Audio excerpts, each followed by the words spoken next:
Efésios, capítulo 5. O nosso contexto de salão, de igreja nesse formato, às vezes não nos permite entender e entrar no texto como um grupo pequeno, uma casa, um grupo de comunhão, uma célula que está reunida, e a carta chegou e alguém disse: olha gente, vamos lá, vamos nos reunir na casa. E eu vou ler para vocês uma carta que o apóstolo Paulo mandou para nós. O nosso irmão Paulo, o amor dele por nós, ele nos mandou uma carta, uma recomendação, uma instrução.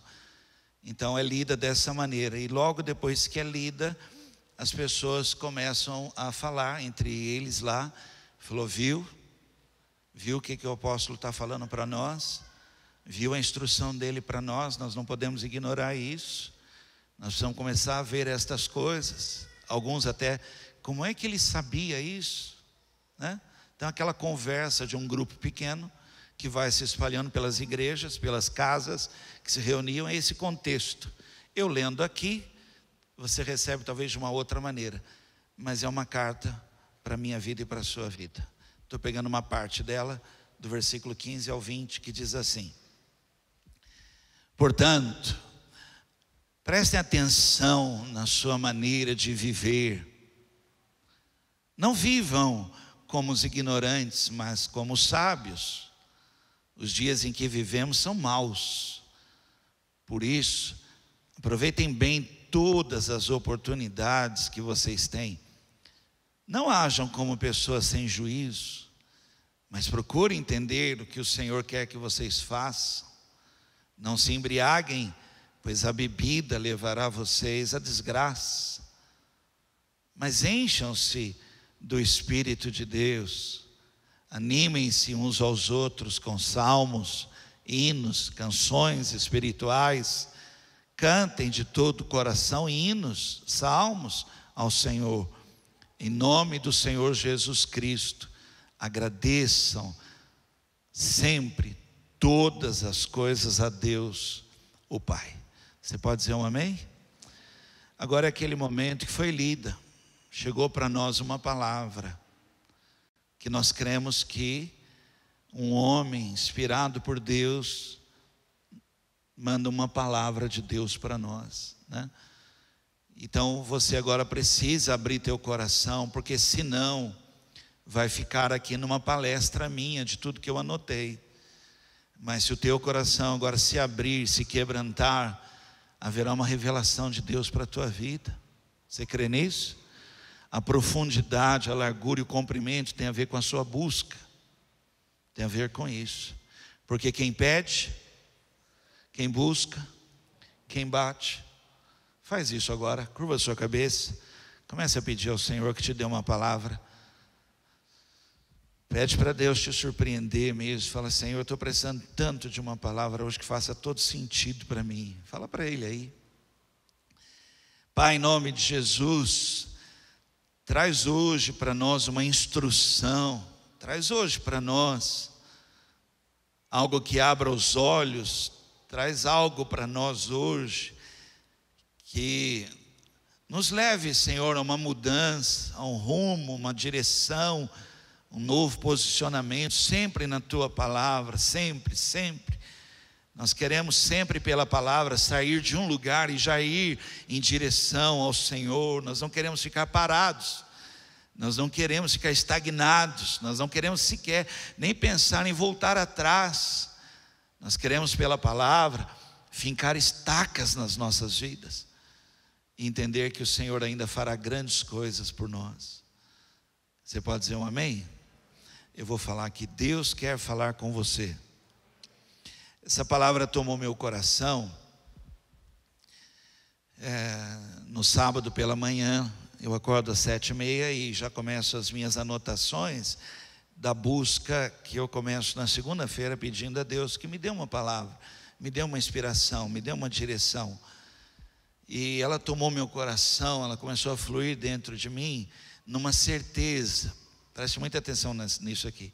Numa certeza de que coisas maiores e melhores virão.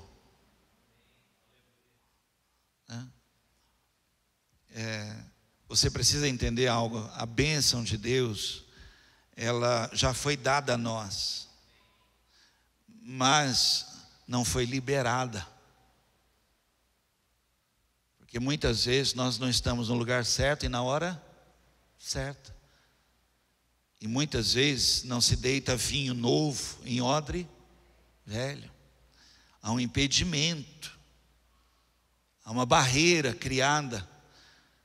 E nós, preste atenção, nós fechamos o céu sobre a nossa cabeça e o chão debaixo dos nossos pés. Nós fazemos isso, nós criamos o impedimento, nós criamos as barreiras, nós não liberamos em nós algo para viver coisas novas. Nós vamos mantendo uma mesmice, um jeito que não agrada. Nós mesmos vamos fazendo isso. E Deus, eu falei hoje pela manhã, que nós clamamos por uma bênção, nós choramos por uma bênção, e quantos não receberam bênçãos extraordinárias, assustadoras, e hoje já não tem mais, perderam totalmente, não tem nem o testemunho mais para dar. Por quê? Porque não permitiu antes, e olha aqui, quem crê que há uma bênção sobre a sua vida, se prepare, comece a quebrar grilhões, cadeias, comece a quebrar, laços, para se preparar para algo novo, algo extraordinário, e que vai permanecer, não vai ser passageiro sobre a sua vida, virá, e a bênção de Deus enriquece, e não vem acrescida de dores, e ela permanece. E tem mais ainda, dependendo do coração aonde essa bênção cai, ela reproduz a 30, 60, 100 por 1, ela começa aí como que repartindo. Reparte o teu pão, lança ele sobre as águas de alguém que é abençoado. Mas quando não é assim, ele entende. Por isso que a Bíblia diz: sabe por que vocês não têm? Porque vocês pedem mal, e vocês pedem para vocês mesmos. Então eu dou a bênção e ela para em vocês. Isso é mar morto, que recebe e não dá. Então essa mudança em nós, esse trabalhar em nós, deixar Deus forjar, deixar Deus trabalhar, deixar Deus corrigir. E presta atenção, somente quem Ele ama, Ele corrige.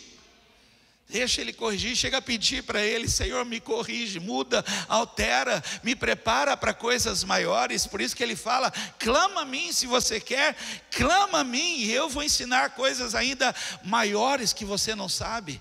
Vou te preparar para coisas que eu tenho para você. Mas não se deita um remendo em pano velho, não se põe um vinho novo numa vasilha que não muda e que não permite mudanças. Tema de hoje: nunca é tarde. Você pode me ajudar a falar para alguém com muito carinho isso? Nunca é tarde. Se você estiver do lado da esposa, preste atenção aqui, ó. Se você estiver do lado da esposa e ela falar para você, olhando assim para você, ó, nunca é tarde, ela está querendo dizer: não é tarde, mas eu já estou com você por aqui, assim, ó. Então, se ela falar: tudo bem, nunca é tarde. Olha essa frase. Dá para ler? O pessoal aí de trás, dá para ler? Lê comigo em voz alta. 1, 2, 3. Nunca.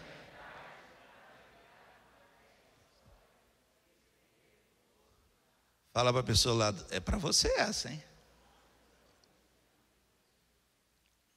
Nunca é tarde. Agora olhe para mim, vou falar algo sério. Se você puder, olhe para mim. Quem já teve um encontro real, verdadeiro com Jesus Cristo? Quem já entregou a sua vida a Ele, da maneira que a Bíblia diz que com o coração se crê e com a boca se confessa que Jesus Cristo é o Senhor? Quem já teve esse encontro, esse novo nascimento, tem essa certeza no seu coração da sua salvação em Cristo Jesus, do perdão de Cristo sobre a sua vida? Preste atenção, nunca é tarde. Porém, quem ainda não teve esse encontro com Cristo, quem ainda não tem a sua vida no novo nascimento em Jesus Cristo, amanhã pode ser muito tarde. Há uma esperança para aqueles que estão em Cristo. Há uma esperança. E se não for aqui, ainda no porvir, a vida eterna. Nunca é tarde. Estamos em Cristo, com Cristo. Nunca é tarde. Olha, irmãos, eu queria que hoje a palavra de Deus sobre a sua vida fosse Deus dizendo para você: não desistir de você. Não desistir de você. Essa é a palavra que eu queria ministrar na sua vida. O texto diz, eu gostei demais dessa imagem. O texto diz: tomem cuidado com o jeito, a maneira, o modo, porque não dá mais. Não cabe, não provoca espaço suficiente para coisas grandes. Você torna pequeno o que não deveria, então você precisa ampliar o coração, a mente, o seu espírito, você precisa se renovar, você precisa buscar em Deus ou se converter, você precisa. Então cuidado, gente, com essa maneira, esse jeito. Não vivam, olha para quem ele está falando, para gente que sabe que tem coisas maiores. Não vivam como os ignorantes que fecham, bloqueiam, barram. Não façam assim, não endureçam, não ponham ponto final.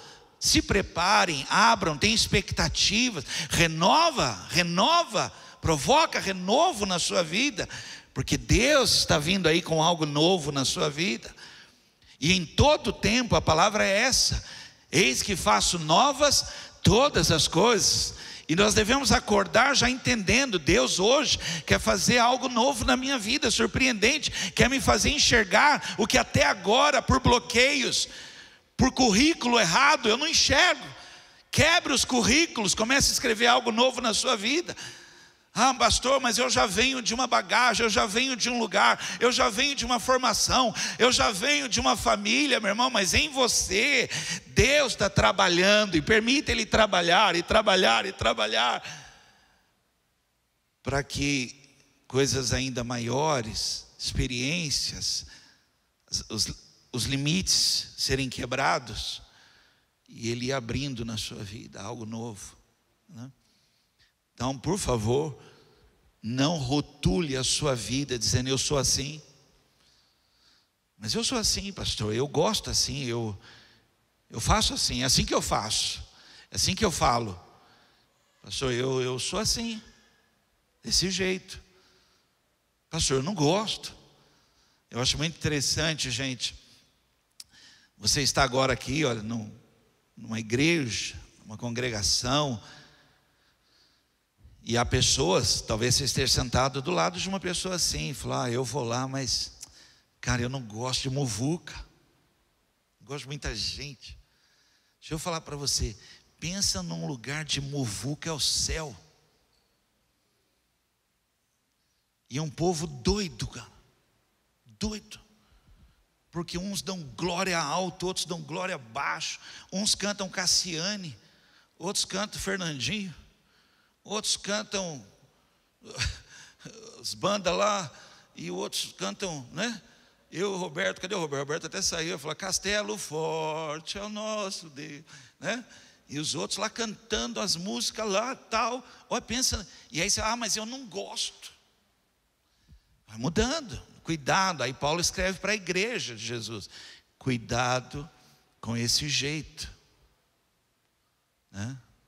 Cuidado com esse jeito nervoso de ser. Cuidado com esse jeito estourado de ser. Cuidado com essa maneira. Eu sou muito, toda hora eu estou me policiando, toda hora estou pedindo a Deus, né? Eu sou muito racional, muito racional. 2 2 é 4, pronto, acabou a conversa. Às vezes até eu estou falando com a pessoa, eu pergunto: você vai lá? Ela fala: eu vou, eu já viro, eu ando para lá. Ela falou assim: ué, mas ele não vai nem falar nada? Me largou sozinho, falando, eu já muito rápido, muito racional, muito. Aí às vezes tem que falar com Deus: Senhor, me ajuda. Porque Paulo escreveu uma carta: igreja, cuidado com o jeito, cuidado com a maneira. E é sobre isso que eu quero falar com vocês. Eu vou ler um texto agora. Em cima disso eu vou explicar para você que nunca é tarde. Uma história conhecida, a história de Sansão, Juízes capítulo 16. Vai aparecer aqui no telão, você pode me acompanhar. Eu vou usar essa história para te explicar que nunca é tarde. Deus tem um propósito, Deus não desiste de você, Deus quer fazer, e o único impedimento pode ser você mesmo. Pode ser você. Você pode dizer que você não gosta, que você não é assim, que o seu jeito não é assim, e você pode perder o mover de Deus operando maravilhas na sua vida. Amém? Juízes 16, versículo 26 a 30 fala: então Sansão pediu ao rapaz que o guiava pela mão, e ele falou: deixe-me tocar nas colunas que sustentam o templo, para que eu possa me encostar nelas. O templo estava cheio de homens e mulheres. Os 5 governadores filisteus estavam lá. Havia no terraço mais ou menos uns 3.000 homens e mulheres, olhando para Sansão e se divertindo à custa dele. Sansão orou ao Senhor dizendo: ó Senhor meu Deus, peço que lembres de mim. Por favor, dá-me força, mas só mais uma vez, só mais esta vez. Deixa que eu de uma só vez me vingue dos filisteus, por terem furado os meus olhos. Então agarrou as 2 colunas do meio que sustentavam o templo, e com a mão direita numa coluna e a esquerda na outra, jogou todo o seu peso contra elas e gritou: que eu morra com os filisteus. Em seguida deu um empurrão com toda a força, e o templo caiu sobre os governadores e todas as outras pessoas. E assim, nunca é tarde, e assim Sansão matou mais gente na sua morte do que durante a sua vida inteira. Eu queria só ilustrar esse texto aqui para dizer para você que, olha aqui, há uma bênção para alguém que assume essa palavra: não é tarde. A bênção aqui é como assim: a graça de Deus vai te favorecer para aquilo que você entender que não é tarde. Não há uma bênção em ficar parado. Não há uma bênção em voltar para trás. Há uma bênção no continuar, no seguir adiante, e ainda mesmo com os olhos furados, como ele estava aqui, mesmo humilhado como ele estava aqui. O líder virou palhaço. O líder agora é um palhaço, olhos furados. As pessoas riam à custa dele, mesmo passando por isso, mesmo agora já não tendo mais condições como tinha antigamente. Mas olha, preste atenção: há uma bênção para aqueles que podem agora mesmo assumir isso. Nunca é tarde para aquilo que Deus quer fazer na minha vida. Então, se você agora ouvir essa palavra, determinar no seu coração, não é tarde. Há um liberar de bênção sobre a sua vida. E eu creio até, para falar isso para você, que ela é maior do que foi a primeira vez. É até maior do que foi a primeira vez. Porque Deus tem planos. Pensa numa pessoa que deu tudo errado, que brincou com a vida, fez tudo errado. Teve os olhos, a gente fala olhos furados, parece que foi cirúrgico, foi arrancado. Alguém que não queria olhar para o rosto dele por ver aquilo, mas riam dele. Alguém que tinha um cabelo bonito e agora não tem mais, o cabelo voltou a crescer. Mas esse homem, ali naquele lugar ali, que poderia ali pedir a morte, poderia ali naquele momento falar assim, determinar, rotular sua própria vida: acabou, para mim não dá mais. Não, esse homem ali, naquele momento, ele fala com Deus, como que dizendo: Senhor, se ainda não for tarde, dá-me força mais uma vez. E aí vem uma bênção do Senhor tão grande que diz: o que ele fez ali foi maior que tudo que ele já tinha feito em toda a vida dele. Quem crê nisso? Nunca é tarde. Posso te pedir algo? Escolhe alguém para falar assim: nunca é tarde.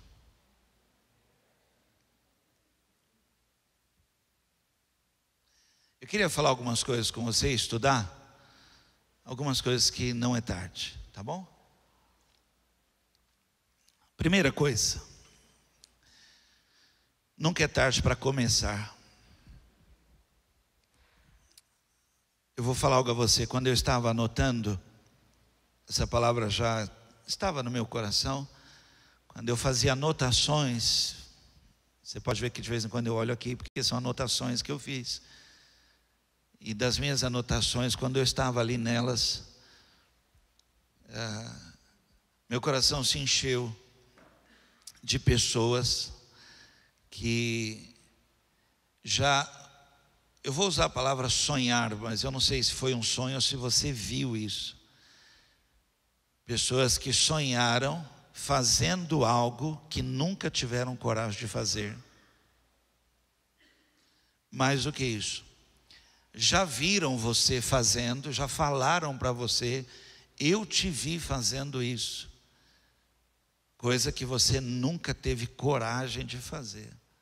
Mas eu vim dizer algo aí para você: nunca é tarde para você começar.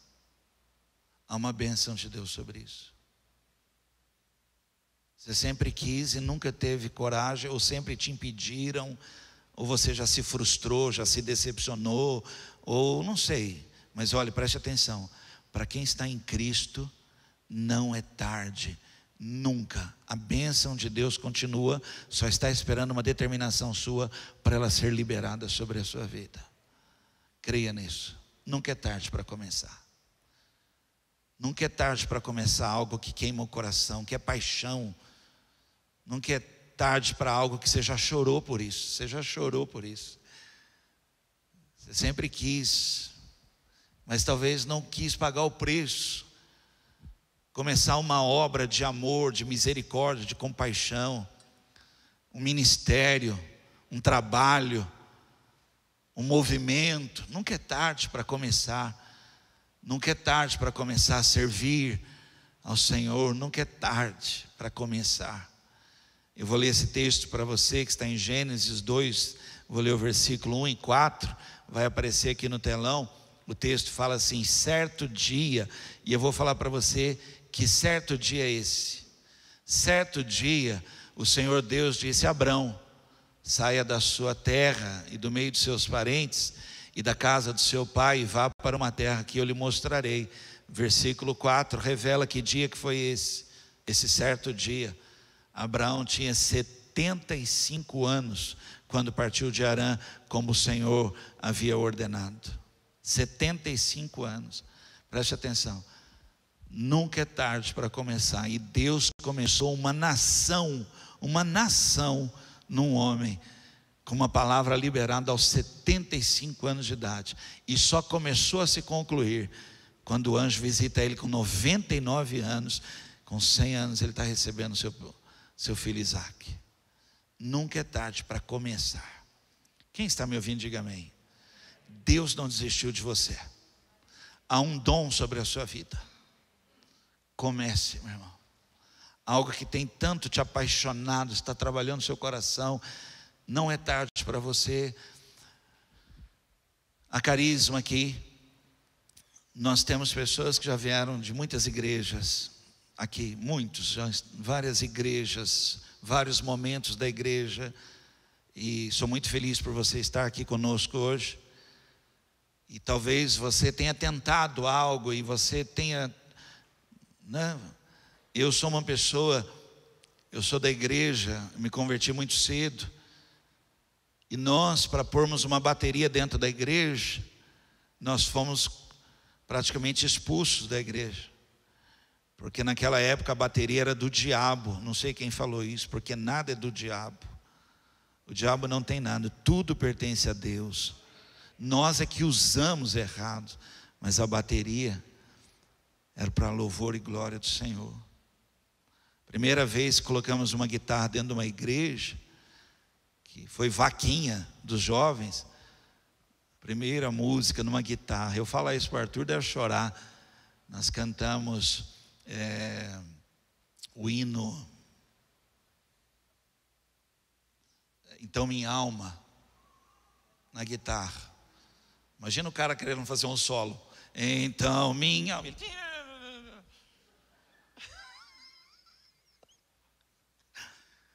A primeira vez. Mas olha só, meu irmão, nunca é tarde para começar algo que vai revolucionar, que vai mudar a história. Nunca é tarde, aquela frase, pegar uma história velha e escrever um final novo. 2, me acompanha aqui.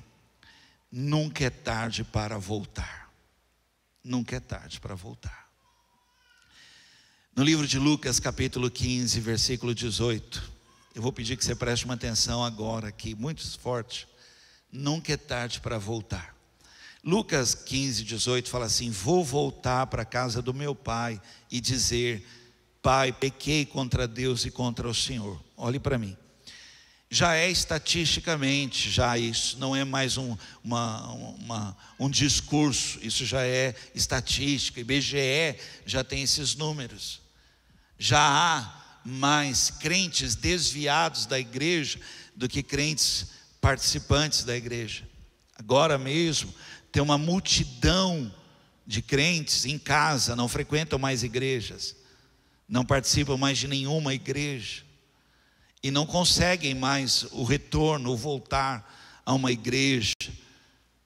Agora olha só, quando uma igreja é curada, preste atenção, quando uma igreja volta, porque se nós mesmos, entre nós aqui, não voltarmos ao que éramos, não voltarmos às práticas, não voltarmos ao começo, nós mesmos, se nós não voltarmos ao primeiro amor, se nós mesmos não voltarmos para o ministério que abandonamos, se nós mesmos não voltarmos à oração, ao jejum, às vigílias, se nós mesmos não voltarmos a ser como éramos antigamente, participávamos mais, trabalhávamos mais, éramos envolvidos mais, tínhamos mais compromisso, nós éramos colunas da igreja, a igreja funcionava, nós estávamos lá. Quem volta pode dizer aos outros: volte.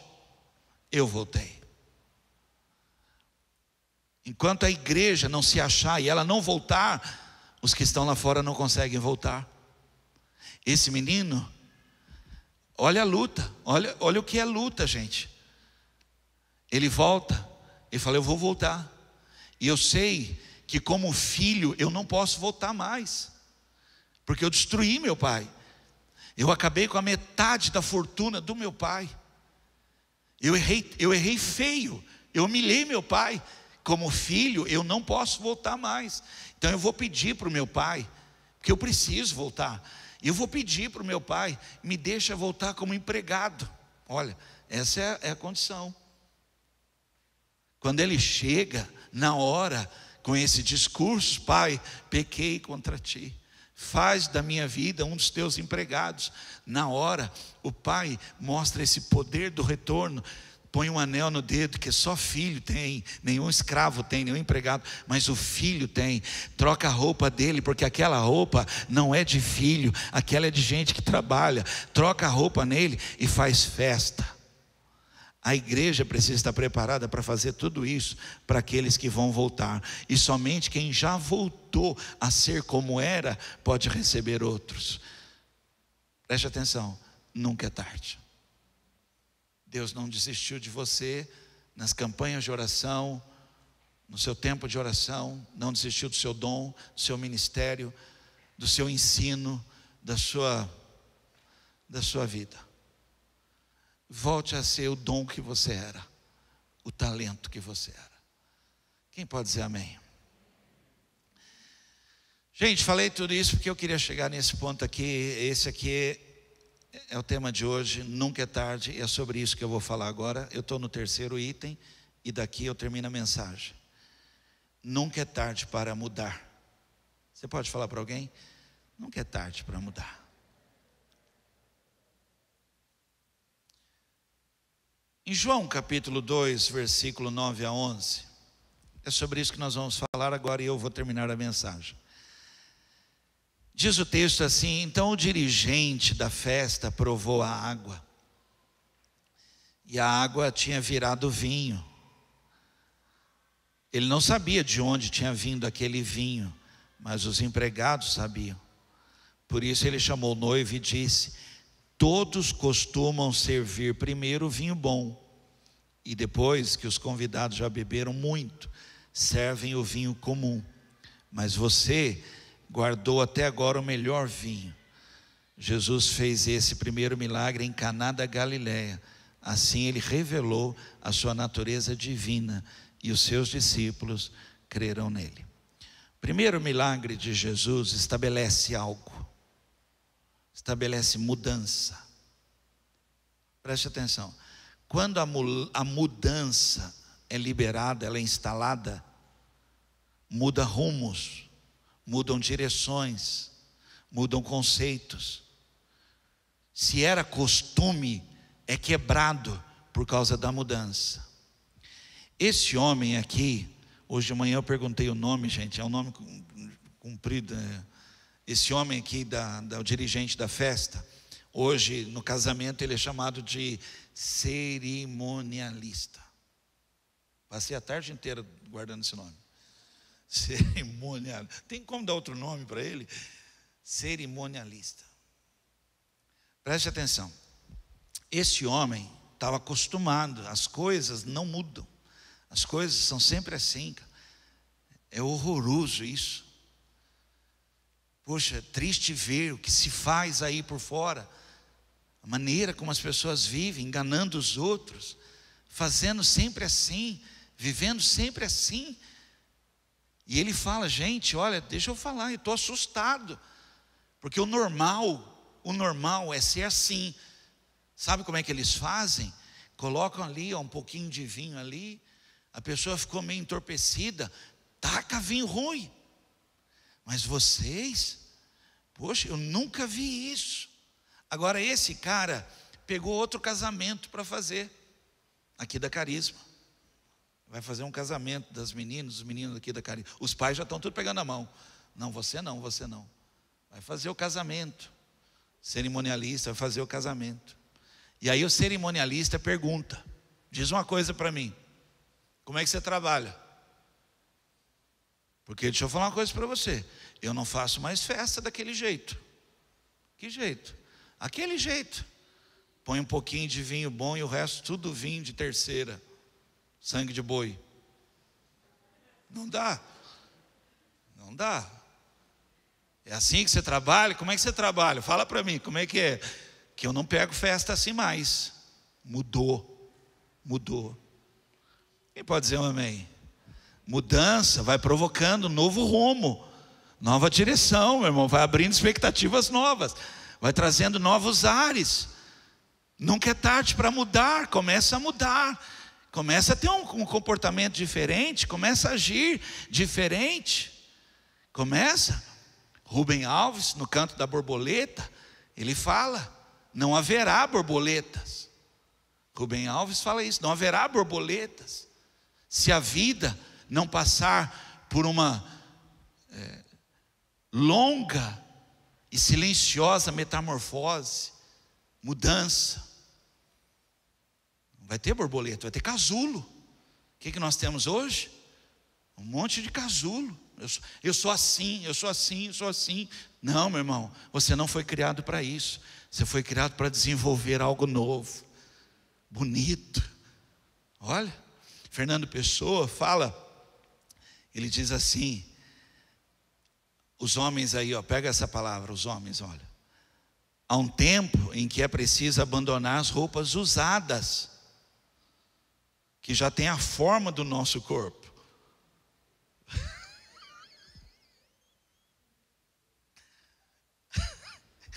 E esquecer nossos caminhos, que nos levam sempre aos mesmos lugares. E é tempo da travessia, e se não ousarmos fazê-la, teremos ficado para sempre à margem de nós mesmos. Temos que mudar, precisamos mudar. E eu queria aqui falar sobre algumas coisas que nós vamos ter que mudar. Por quê? Porque tem algo novo vindo aí. Tem algo surpreendente vindo aí, que não cabe em algo que não passou por um processo de mudança. E se nós não mudamos, a gente fica ainda com conceitos errados, que talvez um dia pareceu certo, mas não é. Não é? E aí a gente fica com algo muito antigo. Eu ia perguntar quem é da época, mas não vou falar assim quem é da época, eu vou perguntar quem lembra. A gente tinha uns pensamentos antigos, tem que mudar essas coisas. Quem é da época que chinelo virado? Quem é da época? O que é chinelo virado? Hã? Mata a mãe, não tem nenhum que mata o pai, não tem um negócio de que esquerdo mata um, direito mata o outro. Gente, se fosse assim, eu vou falar uma coisa para você, Luiz estava morta faz tempo, porque ela não tem um chinelo certinho em casa. Tem um chinelo virado, jogado. Quem lembra disso? Lembra? Quem lembra que orelha queimando era alguém falando mal? O cara está lá em Manaus e fala assim, alguém lá em Guará está falando mal de mim. Gente, pensa bem, que poder que é esse? Para esquentar a orelha de alguém. Antigamente, sabe como é que esquentava a orelha da gente? Ó, você sabia logo que ardia a orelha. Era só fazer assim, ó, você já fazia, queimou. Agora fica, ó que pensamento, alguém está falando mal, por quê? Ai, estou sentindo minha orelha queimar. Meu irmão, é outra coisa, é a máscara que enrolou, o fio aí está apertando. Minha mão está coçando, é sinal de dinheiro chegando. Gente, eu vou falar para você, eu cocei até se encoçar. Até se encoçar, você ia estar fazendo, o que você está fazendo aí? Não, dinheiro que está chegando em nome de Jesus. A mão ficou até, quem é dessa época? Manga com leite faz mal. Você não podia ver o leite, depois chupava a manga. Eu vou morrer, não passava nem perto do leite. Você achava, quer ver? Quem aqui, ó, fez careta e alguém falou, ó, se soprar um vento, você fica desse jeito. E você fazendo o zóio do vesgo, ficar assim. Aí,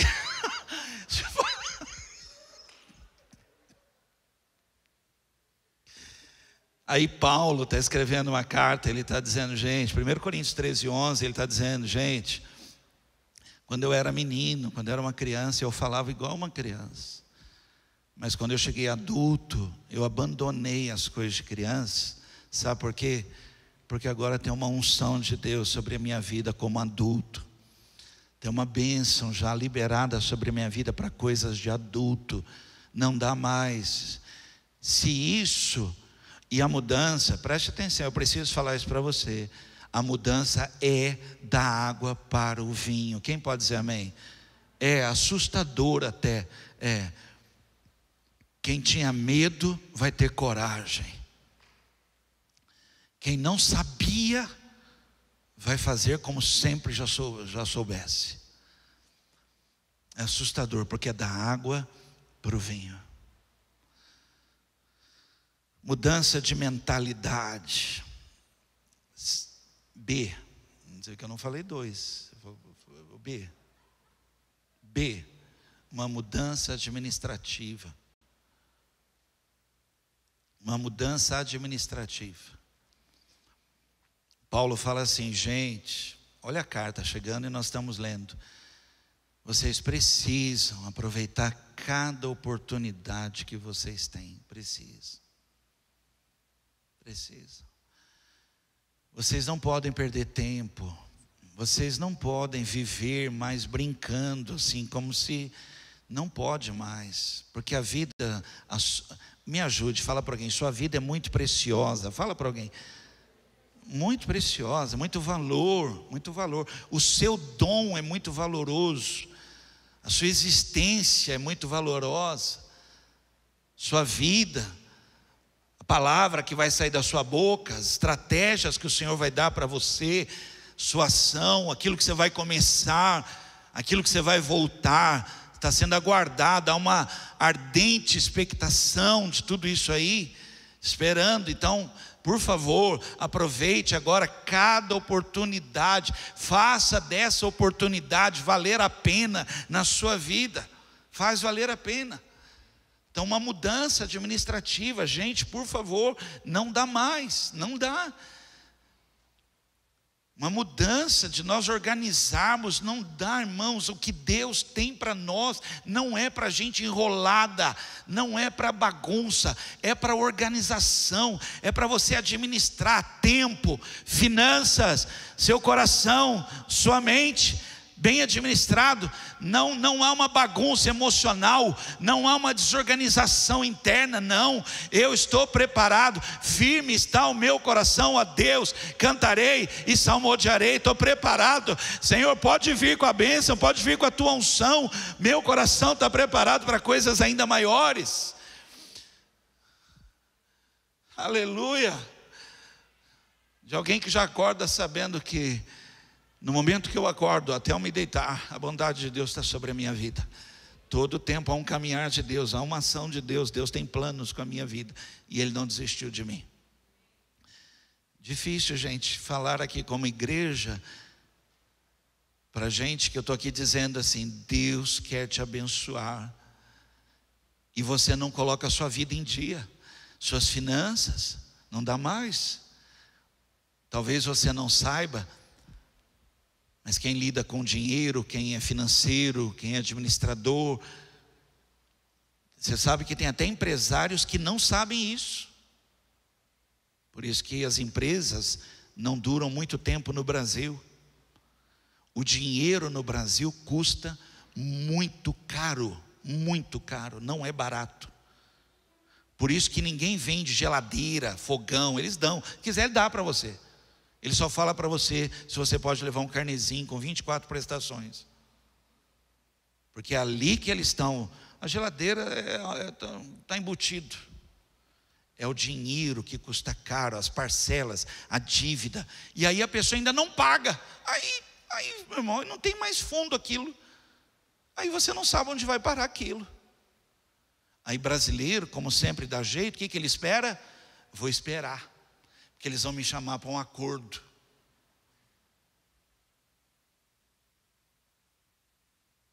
Aí chama para o acordo, ele também não está preparado. A vida continua, porque ele continuou gastando, enrolado. O acordo já é uma oportunidade. Falou, nossa, eu vou fazer um acordo, eu vou quitar. Ele não está preparado. Aí chega lá no acordo, a pessoa fala assim: olha, fazer um acordo aqui para você. Você tem quantos anos? Vai morrer com quantos? Vou estender até você morrer para você pagar. É que ela fala, não consigo, o senhor não pode deixar eu levar para o céu. Eu falei, não, no céu não pode, tem que pagar aqui.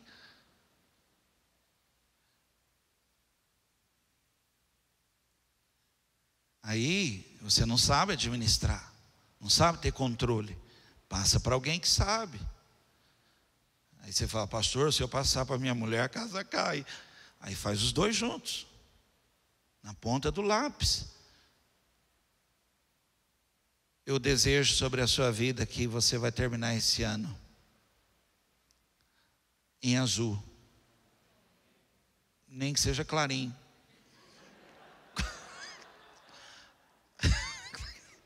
Mas é azul, gente, pelo amor de Deus.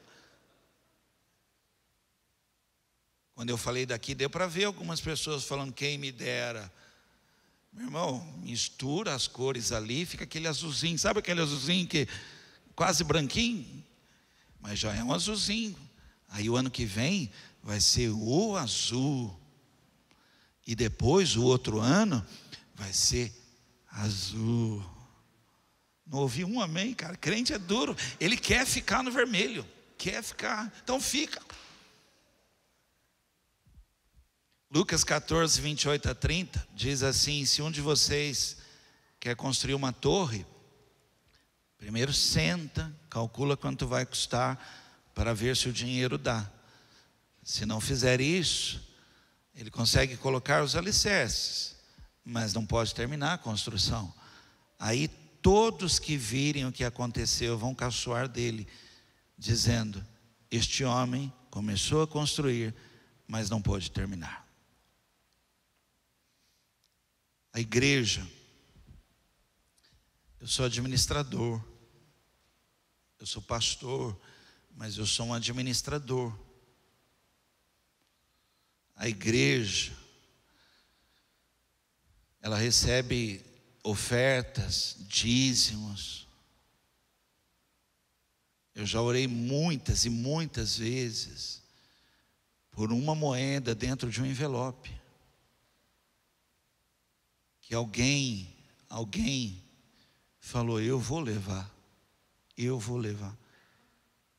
Alguém falou: eu não quero ir sem levar nada, eu preciso levar algo. E pôs uma moeda dentro do envelope. Ainda pôs o nome, escreveu lá, minha oferta. Olha, irmãos, foi o coração da pessoa, ela colocou na oferta.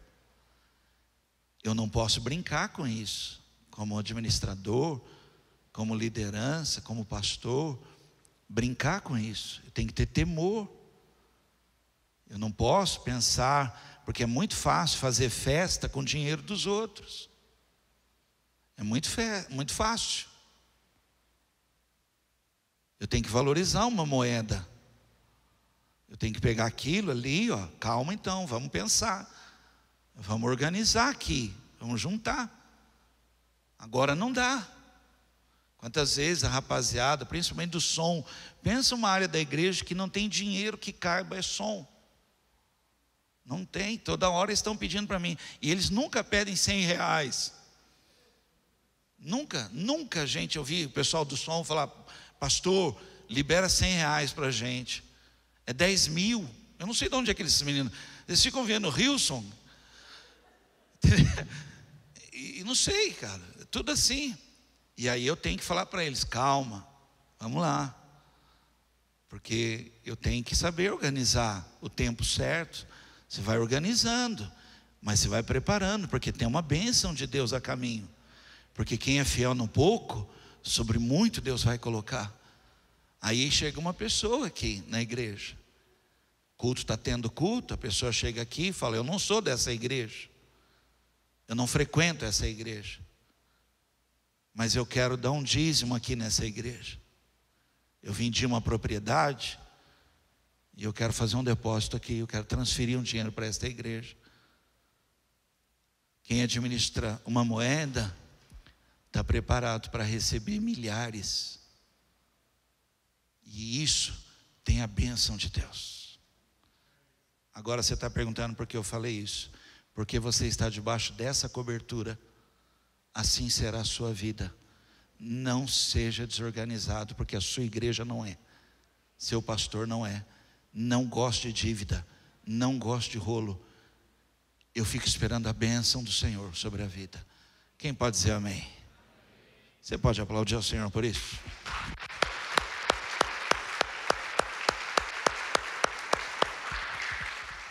As dívidas matam os sonhos, mas uma boa administração faz nascer sonhos. Faz nascer sonhos. Eu vou no recanto, eu fico maravilhado.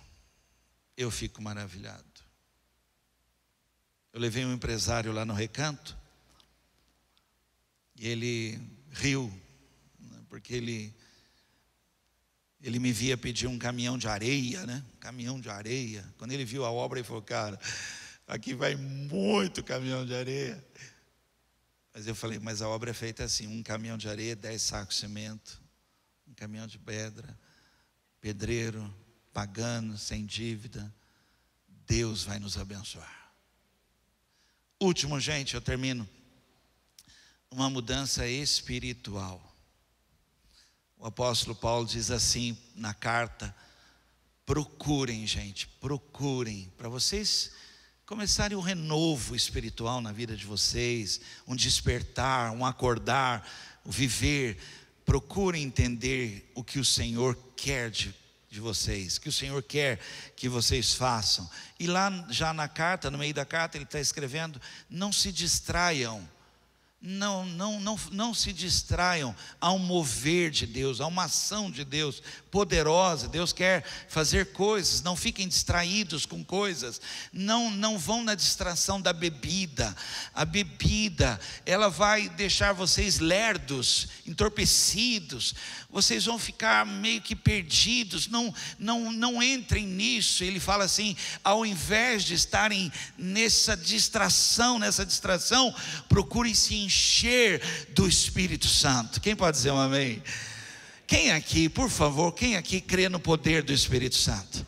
Quem aqui crê na manifestação do Espírito Santo, no batismo no Espírito Santo, falar novas línguas, cura, libertação, milagres de Deus? Irmãos, nós precisamos renovar, reciclar, precisamos acordar. Como agora? Como? Uma igreja curada, uma igreja liberta, uma igreja renovada, com uma mentalidade nova. Para quê? Para que a unção de Deus seja ainda maior, né? Aonde o que? Mudou tudo, mudou conceitos, de água para vinho, porque nós somos uma igreja sacerdotal. Ninguém falou amém. Nós somos uma igreja de homens e mulheres de Deus. Não tem mais ungidão. O ungidão, se o ungidão não falar que está curado, não está. Não, você está do lado de alguém que pode agora mesmo falar para você, em nome de Jesus Cristo, seja curado. E eu estou dizendo que você será curado, porque a unção, ela não está no ungidão, ela está na igreja, no corpo da igreja, que é vivo, curado, restaurado, liberto, transformado. É a igreja que é viva. Não é no arcanjo Vanderlei, é nos santos da igreja. Você se assustou com essa agora, hein? Nós temos, irmãos, nós precisamos parar, nós precisamos mudar.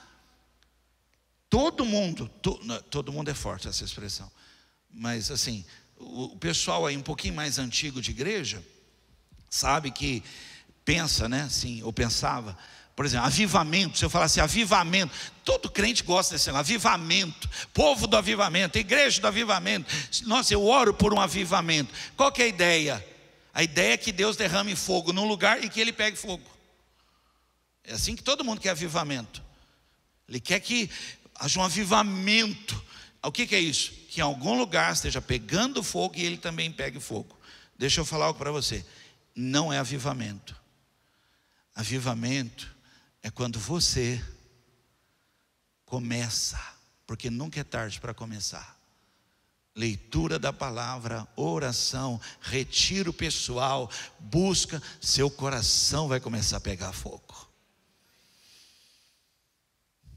Dons e talentos na sua vida, um despertar na sua vida, palavra de Deus na sua vida. Olha, e quem estiver perto de você, se prepare, porque você vai falar do arco-íris antes dele aparecer. Por quê? Porque seu coração está alinhado, seu coração está queimando. A palavra de Deus está na sua vida. Você olha agora, você não vê chuva, você vê arco-íris, você não vê mais tempestade, você vê promessa. E aí você vai pondo fogo no coração de outros, e outros vão se acendendo. E quem tiver mal perto de você, pega fogo. Isso é avivamento. O avivamento da Rua Azusa começou com uma pessoa ajoelhada com a cabeça dentro de uma caixa de madeira. E nunca é tarde para começar isso. De alguém que se desperta a buscar o Senhor como nunca buscou antes. Mateus 7:21 vai dizer assim: não é toda pessoa que me chama de Senhor, Senhor, que entrará no reino dos céus, mas somente quem faz a vontade do meu Pai. Por isso que Paulo escreve: não percam tempo, procurem entender qual é a vontade de Deus para a sua vida. Fique de pé, por favor.